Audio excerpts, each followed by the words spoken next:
ମହାକଳିକାଳ ଘର ଅନ୍ଧାର ପାପରେ ପ୍ରାଣୀ ହେବ ପରିଚାର ଯଜ୍ଞ ତପ ଭକ୍ତି ହିଁ ଯିବ ଚାରିପାଦ ଧର୍ମ ପଥେ ବୁଡ଼ିବ।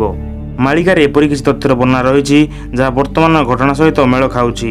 ସେଥିମଧ୍ୟରୁ ଭାରତରେ ଜଣେ ସ୍ତ୍ରୀ ରାଜତ୍ୱ କରିବେ ବୋଲି ମାଳିକାରେ ଲେଖା ହୋଇଥିଲା, ଆଉ ସେଇଟା ମଧ୍ୟ ସତ ହେଲା ଏବଂ କଳିଯୁଗରେ ପାଶ୍ଚାତ୍ୟ ଦେଶମାନଙ୍କ ମଧ୍ୟରୁ ରୁଷିଆକୁ ଉଲ୍ଲେଖଯୋଗ୍ୟ ଭୂମିକା ନେବ ବୋଲି ମାଳିକାରେ ଲେଖାଥିଲା। ଆଉ ଯଦି ଆମେ ରୁଷିଆ ବିଷୟରେ ଭାବିବା, ସେ ବିଷୟ ଗୋଟେ ଗୁରୁତ୍ୱପୂର୍ଣ୍ଣ ମନେ ହୁଏ। କେହି କେହି ଏହାକୁ ବହୁ ପରବର୍ତ୍ତୀ ରଚନା କିମ୍ବା ପର୍ଯ୍ୟାପ୍ତ ରୂପେ ମନେ କରିବା ସ୍ୱାଭାବିକ, ମାତ୍ର ଏକାଧିକ ପଥିରେ ଏହିଭଳି ସୂଚନା ମିଳିଥିବାରୁ ତାହା ବିଚାରର ପରିସରଭୁକ୍ତ କରାଯାଇପାରେ।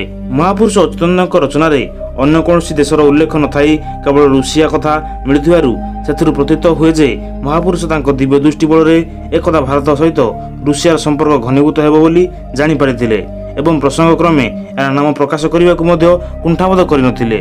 ଦର୍ଶକ ବନ୍ଧୁ, ମାଳିକାରେ ଏହା ମଧ୍ୟ ଲେଖାଯାଇଥିଲା ଯେ ରାଜାମାନଙ୍କର ରାଜତ୍ୱ ଲୋପ ହେବ, ଉତ୍ତର ଦିଗରୁ ଝିଣ୍ଟିଆ ଦଳ ମାଡ଼ି ଆସିବେ, ଆଉ ଶ୍ରୀମନ୍ଦିରର ପଥର ଖସିବ। ବିଧବା ହଇଣ ଯେବେଣ ନାରୀ କୃତ ଶ୍ରେଷ୍ଠ ବୋଲି ତାହାକୁ ବୋଲି ଆହୁରି ହୋଇବ ଭାରତ ସୁରୀ କର ବାନ୍ଧିବ ସେ ପ୍ରଜାଙ୍କୁ ଧରି। ମହାପୁରୁଷ କହୁଛନ୍ତି ଦେଶରେ ବିଧବା ମହିଳା ଜଣେ ଶାସନ କରିବେ, ଲୋକମାନଙ୍କର ରାଜା ହେବେ।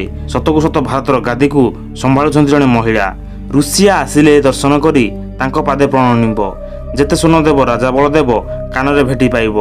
ନୃପତି ହଇଣ ଜଣେ ନ ରହିବେ କେହି, ନୟନେ ଦେଖିବୁ ଦିନ ଅଚ୍ୟୁତ କହଇ। ଜାଣିଥାଅ ଇନ୍ଦ୍ର ଏହି ସୂଚକ ଝିଙ୍କାରି ବୋଲି ଏକ ବନପୋକ, ଉତ୍ତର ଦିଗରୁ ଉଡ଼ି ଆସିବେ ବଚନ ବଳେ ସେ ଚକି ମାରିବେ। ଦର୍ଶକ ବନ୍ଧୁ, ରୁଷିଆ ଦର୍ଶନ କରିବା ପାଇଁ ଜଗନ୍ନାଥଙ୍କୁ ଆସିବ।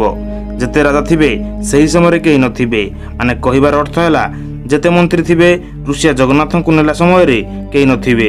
ମହାପୁରୁଷ କହୁଛନ୍ତି ଏ ଆଖିରେ ସମସ୍ତେ ଦେଖୁଥିବେ କିନ୍ତୁ କେହି କିଛି କରିପାରୁନଥିବେ। ମହାପୁରୁଷ କହୁଛନ୍ତି ଏକ ପୋକ ଆସିବ ଯାହାକୁ ଆମେ ଝିଣ୍ଟିକା ପୋକ ବୋଲି କହୁଛନ୍ତି, ସବୁ ଫସଲ ଖାଇଦେବ।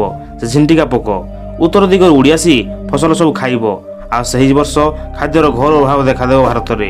ଆଶା କରୁଛି ଭିଡ଼ିଓଟି ଭଲ ଲାଗିଥିବ। ଯଦି ଭିଡ଼ିଓଟି ଭଲ ଲାଗିଛି ଲାଇକ୍ କରନ୍ତୁ, ସେୟାର କରି ନିଜର ସାଙ୍ଗ ଆଉ ରିଲେଟିଭ୍କୁ ଜଣାନ୍ତୁ। ଆଉ ଯଦି ଚ୍ୟାନେଲକୁ ସବସ୍କ୍ରାଇବ୍ କରିନାହାନ୍ତି ସବସ୍କ୍ରାଇବ୍ କରି ପାଖରେ ଥିବା ବେଲ୍ ଆଇକନ୍କୁ ପ୍ରେସ୍ କରନ୍ତୁ। ଜୟ ଜଗନ୍ନାଥ, ଜୟ ପଞ୍ଚସଖା।